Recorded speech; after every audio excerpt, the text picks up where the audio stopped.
오늘도 말씀 주셨습니까? 말씀 김윤성입니다.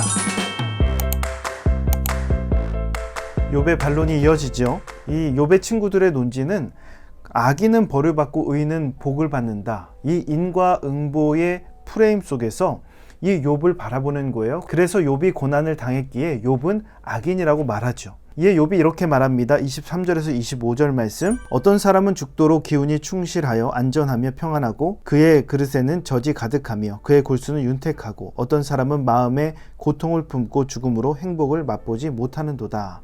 인과응보의 법칙으로만 모든 것을 설명할 수 없다라는 이야기를 하고 있는 겁니다. 우리가 사는 현실 속에서도 이런 일들은 일어나지요. 믿음의 사람들이 항상 잘 사는 것은 아닙니다. 우리의 생각으로는 이해되지 않는 일들이 현실 가운데 일어난다는 겁니다. 인과응보의 법칙으로 설명이 되지 않는다는 것이죠. 근데 마지막 절을 한번 보십시오. 34절 말씀. 그런데도 너희는 나를 헛되이 위로하려느냐? 너희 대답은 거짓일 뿐이니라. 친구들의 말이 위로가 안 된다는 거예요. 거짓이라는 거예요. 틀렸다라는 겁니다. 왜 그럴까요? 단편적인 부분을 가지고 모든 것이 그렇게 된다라는 식으로 이야기했기 때문에 그렇습니다. 그들의 논지는 불확실한 것을 말한 거예요. 그들의 논지로 설명할 수 없는 일들이 현실 가운데 수도 없이 많이 일어나고 있기 때문입니다. 그러기에 그들의 말이 위로가 되지 않아요. 그들의 말에 능력이 없는 겁니다. 그렇게 우리가 오늘 기억해야 될 것이 있습니다. 바로 확실한 것에 능력이 있다는 겁니다. 진정한 위로와 능력은 확실한 것으로부터 주어집니다. 가장 확실한 것이 무엇이죠? 바로 복음이죠. 예수님을 믿으면, 예수님을 인생의 구주로 영접하면 누구든지 구원을 얻는다는 이 복음. 이 복음은 누구에게든지 그리고 지역과 상관없이 시대와 상관없이 변함없는 진리요 확실한 겁니다. 예외가 없죠. 복음만큼 확실한 것이 없습니다. 그러기에 복음은 모든 사람에게 능력이요 위로가 된다라는 겁니다. 그러기에 우리는 확실한 것을 붙들 수 있어야 됩니다. 오늘 욥이 언급한 내용 중에도 확실한 내용이 담겨져 있는데요. 이 내용만 가지고 접근했어도 욥에게 굉장히 큰 위로가 되었을 겁니다. 두 가지로 정리합니다. 첫 번째로 하나님보다 큰 존재는 없다라는 겁니다. 22절 말씀 보십시오. 그러나 하나님께서는 높은 자들을 심판하시나니 누가 능히 하나님께 지식을 가르치겠느냐.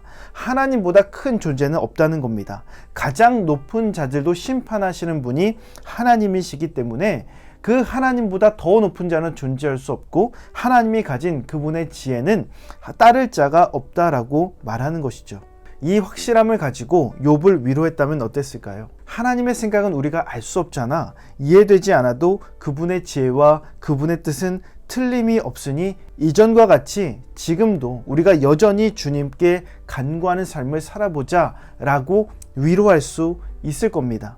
그러므로 하나님의 지혜를 다 아는 것처럼 말하는 친구들이 아니라 헤아릴 수 없는 그분의 무한한 은혜를 기대해 보는 것이 더 합리적이요 현명한 선택이다라는 것이죠. 두 번째로 사람의 살아가는 삶의 모습은 달라도 종착지는 동일하다라는 겁니다. 26절 말씀입니다. 이 둘이 매 한 가지로 흙 속에 눕고 그들 위에 구더기가 덮이는구나.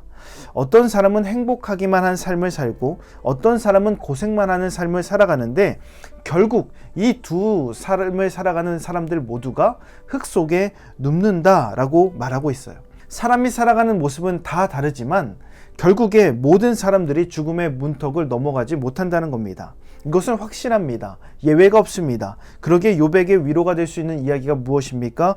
모두가 죽는다는 거예요. 그러기에 죽음 앞에서 그 죽음 이후의 삶, 죽음의 문턱을 넘어가는 삶을 우리가 대비해야 된다는 겁니다. 지금 현재의 어려움이 있지만 하나님은 우리를 실망시키지 않으시고 하나님은 이 문제보다 훨씬 더 큰 분이시기 때문에 죽음 이후의 삶까지도 우리가 대비하면서 살아가야 된다. 하나님 앞에서 흔들리지 않는 믿음의 태도가 중요하다라고 위로할 수 있어야 된다라는 것이죠.